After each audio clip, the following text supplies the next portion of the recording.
Hey guys, this is Akil and another Galanthia Unrest video for you. Today we're going to be doing the very first playtest of Combat. The very first playtest ever, actually. And to help me do that, we've got some of the party of Roll for Focus. So, this is a test play. This is the first time Combat has ever been tried out. Not only on video, but in general. This is the first time. So, in this video, there's probably going to be things that go wrong, there's probably going to be questions asked, and there may be things that I haven't planned for. That's totally fine, and we'll keep it in the video. But with that being said, let's meet our players. Hi, I'm Cody, my pronouns are she, they, and I'm playing Corinth the Feline Folk. He's a colorful con artist and here to charm. Fight's gonna be interesting. Hi, I'm Emmy, pronouns they, them, and I will be playing Coop, who is pronouns they, he, the Koopa Troopa, blue-shelled, destructor, reptilian, shadow walker. I'm probably gonna be the tank. So we have our players. Let's hopefully have a successful battle.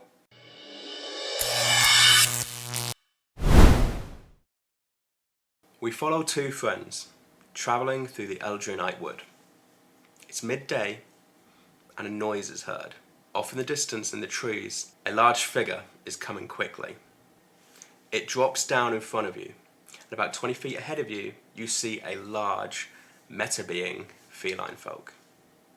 And here's where we start combat.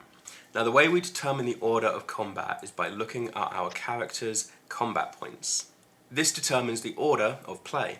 The highest going first, going downwards. So the combat order is going to be Astoff Ironclaw, Corinth, and then Coop. Let's begin. We're going to start off simple. Astoff is going to try to attack Corinth, and he's going to use his claw attack. Claw has a 5-foot range, and if successful, it does 1d6 plus 3 physical damage. So here's how we determine whether it's successful and if damage is taken. Every character has an accuracy and a dodge, and these need to be contested. So my accuracy needs to go against Corinth's dodge. So we're going to roll that now. So with a d20 and a 13, we then have to add the modifier from our accuracy and our dodge. So Astoff's accuracy is +4, so +4 plus 13 is 17. What is your modifier? My dodge modifier is a +6. Rolled a 4 for a 10. Awesome, so you got a 10. So, the accuracy and dodge has been contested, and the accuracy wins. Now, the final workout part we need to do is figure out whether the armour has been pierced fully. So, I've got a 17. Corinth, what is your physical defense, please? My physical defense is a 15. 15. So, because my roll is higher, the full power of the attack goes through. If my accuracy was successful, however, the total roll was lower than their physical defense, it would have only been half damage. So sorry, you're going to get the full attack. Okay, so 1d6 plus 3, that is a total of 8 damage onto Corinth. Jeez. Now, in every combat turn, you can do a movement and an action and an ability. So 3 separate things you can do. Movement, I'm not going to do. I think Astoff is fine where he is. As for ability, I think I'll save that for later. So, Astoff's going to end his turn, and next up we have Corinth. I believe this would be his ability attack. He wants to do his beast cry to try to confuse so he can run away. And it says it costs 3 CP. Fantastic. So 3 CP is your combat points, which means your total being... My total is 32, so it would take it down to 29. So your combat points not only determine things like your placement in combat, but it's also essentially your lifeline for any abilities you want to use. I've got to remind myself what Beast Cry does now. I've got it here. Are you aware, by the way, that this does also include allies? I am not, no. I did not know that. You can continue it if you want. If you want to change up, that's up to you. I'm gonna go with it. I think Corinth just panicked at them suddenly being attacked, and he's just like, ah! So yeah, he's just, sorry, Coop. He might also get confused. What the heck, man? So, what we're going to do, Astoff and Coop are going to roll a d20. If we get a 14 or less, we receive 1d6 plus 2 damage. If we roll a 10 or less, we get that plus our confused. So, let's see what happens. Roll well, Coop. You know he does this. 17. Coop's fine. Astoff rolled a 3. Yay! So I receive 6 damage, and I'm also confused. What this means is this lasts for 3 turns, and anytime I have to do a dice roll, I have to do it twice, and I take the lowest roll. So you've done an ability, you also now have the option to move, and you also have the option to attack. I think first Corinth is going to back up or move to the side about 30 feet just to get out of this large enhanced feline folk's range, because that was scary and that hurt. And then for his attack, he is going to pull out his revolver and shoot. Fantastic, so that is a ranged attack. We still do a accuracy and dodge contest. However, because I'm confused, I do it twice, take the lowest one. Well, my total was a 2. I rolled a 1 with a +1. I got, with my modifier, a 3. So Coop just over here. Wow, you both kind of suck. your bullet kind of, maybe Astoff's confused and he stumbles a little bit, but the bullet flies past, he avoids it. Now, is that everything for your turn? That is everything, and just for funsies, Corinth is fully, poofed right now. But yes, that is all for his turn. Love it. Awesome. We are now on to Coop. First off, I think Coop does a little shout, "You good?" Could be better. And then I'm going to use an ability first. I think this is the ability Coop uses first all the time, which is Detect Weakness. Okay. Costs me 5 combat points. So it's a combat ability, and I'm at a level 2 combat, so it's improved. I have a 60% chance to tell 2 people's, I only need 1, weakest defense stat. Fantastic. So 60% chance, what that means is you roll a d20, and with 60%, you need an 8 or higher. I got exactly an 8. Fantastic. So that has worked. You're now able to tell that my weakest defense is magical defense. That does me no good. Yep. But good to know. Yeah, Coop doesn't even bother to shout that out because... Neither of them do that. Yeah, but good to know. Then I'm just gonna kind of go behind this guy and do my attack. And since I'm dual wielding with 2 hand blades, 2 katana, I get to attack with both weapons, and it counts as 1 attack, and I get an extra +2 to right. that. Okay, hit me. What you got? Okay, so my accuracy is what I'm rolling, right? Yeah, and I'm going to contest with dodge. Got it. So that's a +5, and then my +2, so this will be +7. I got a 17 +7. 24. Yeah, that'll do Thank it. you. Due to confusion, I had a good roll, but due to confusion, I've got 4. So not only does your attack come through, but it also comes through breaking my defenses, so the full damage is going to hit. So on the first katana, that's 4 +2, so 6. And on the second, that's 6 +2, so 8. Coop's good at killing. Corinth is not. Okay. Astoff is hurt. Already, he's very hurt. Yay! Not Coop.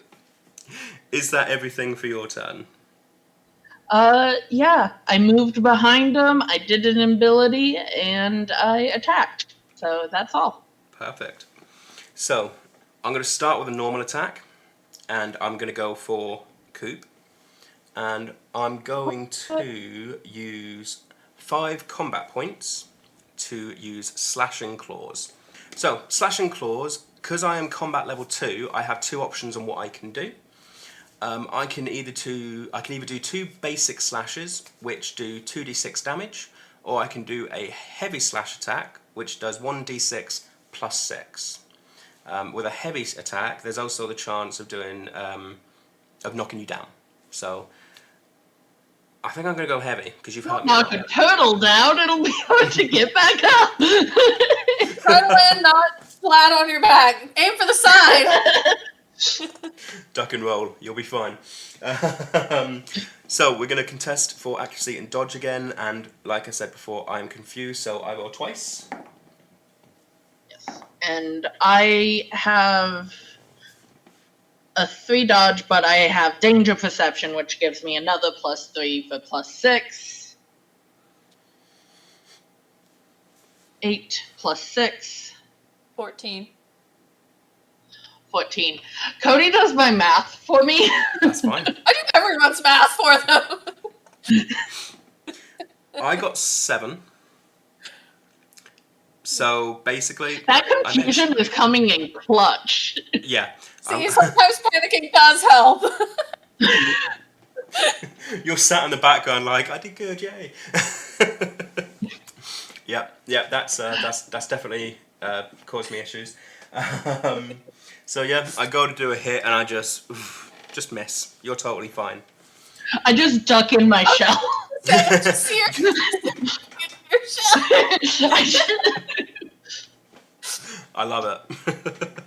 Now, I think Astof's gonna try something else, and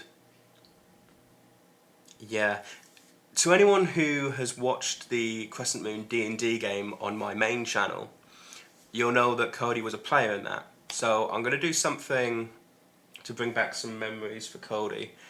Horrify me again. Astof's gonna use Chain Link Limb. Now, Of course he is. Oh, that's annoying. You ran 30 feet away, didn't you? I did run 30 feet away, yes. So range of 20. Yay! I'm not gonna get my heart ripped out. You might. Like, he can still move, yeah. I can still move. Yeah. I'm going to move 10 feet in your direction. Love that for me. And then I'm going to use Chain Link Limb. So this is going to cost 8 combat points. It is a pricey ability. This is an ability that only meta beings can have. What this does is your hands and feet are basically, they can detach and are linked together in chains. With a 20-foot range, I am with a 10% chance as well to pin you down. I'm not really caring for that, I just want to cause you damage. I want to hurt someone. Now, if this is successful, it's going to be 1d6 plus 4. So, we're going to roll. Oh, thank goodness. Go on. I got 22 for my dodge. Cool. I got 6. I'm not a fan of confusion. I don't like it. You made that ability. You love it. My other roll was like 19 as well. Oh well, that's fine. I made my bed, I got to lay in it. So, okay.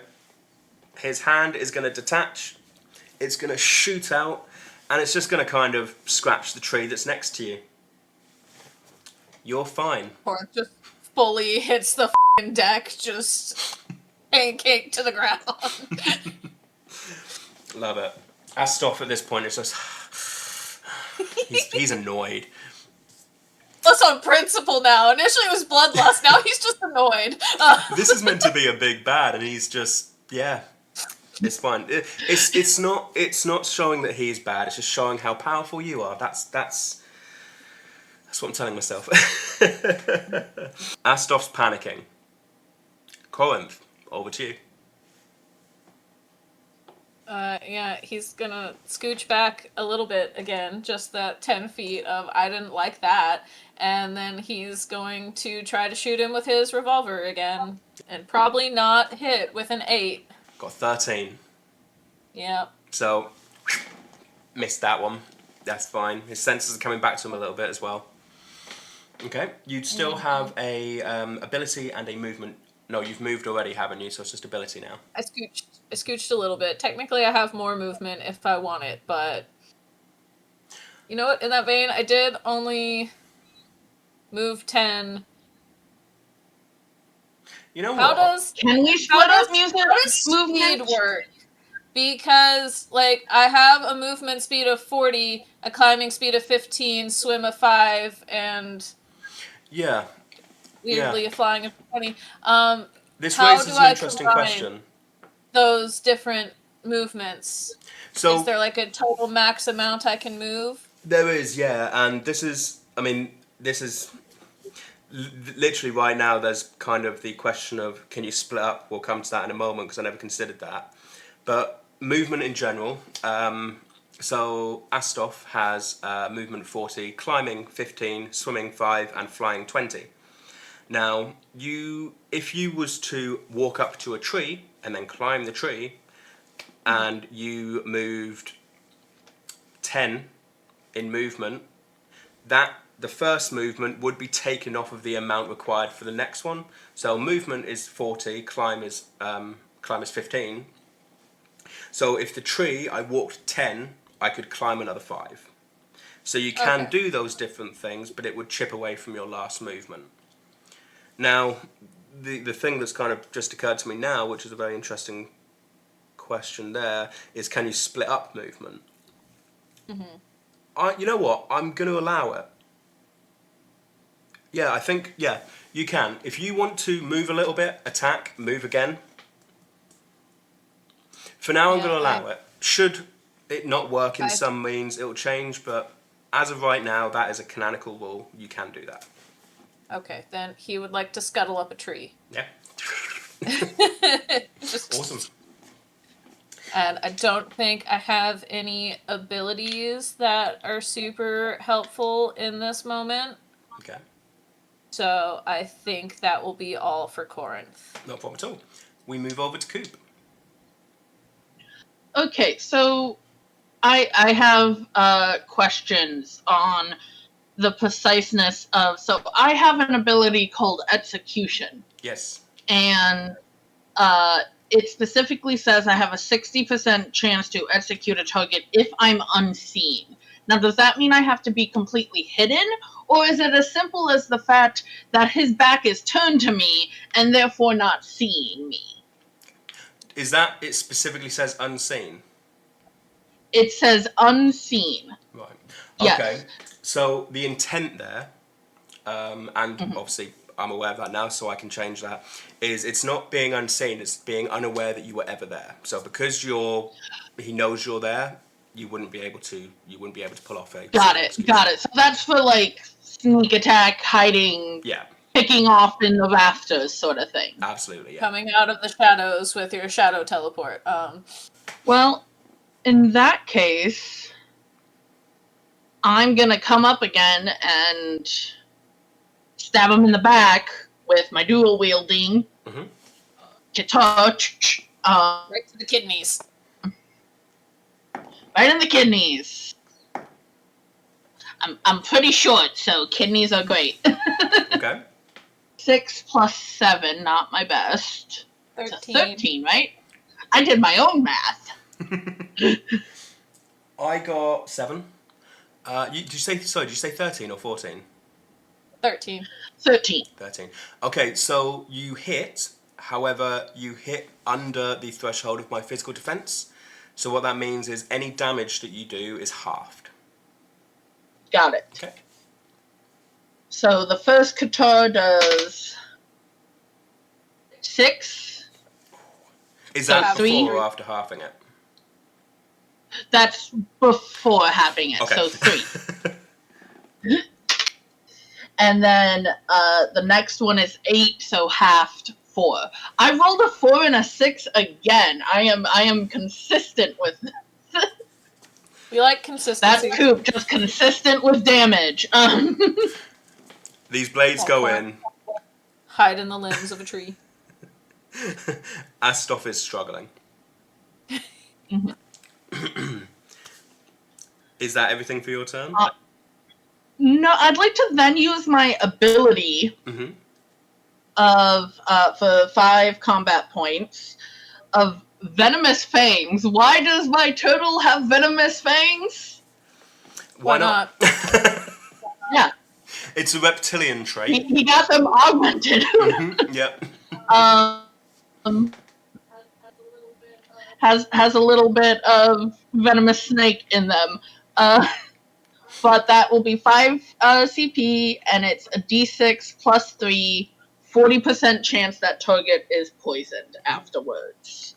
Because the confusion So just wasn't that's enough. another. No. So I'm not. This isn't a dual wield, so it's just a plus 5. But I did roll a 19, which is a 24. So. Yeah, that's successful. Good. And then I'll roll for the damage, which is going to be 5. And then I assume I rolled for the poison of 40%. You can if you want to. However, I had 5 health left. No, I go to poison you, and it just, the bite itself does the work. Picturing How you would you biting like him this in to go? Anyway. Yeah, I think what happens is I stab, and using the stabs that I have in the side, because again, I'm quite short, I use that to sort of propel myself up to his shoulder and just bite in his shoulder and kind of rip out something and get an artery and just. I love it. I love it. That hurt me a little bit thinking of being pulled up like that. It's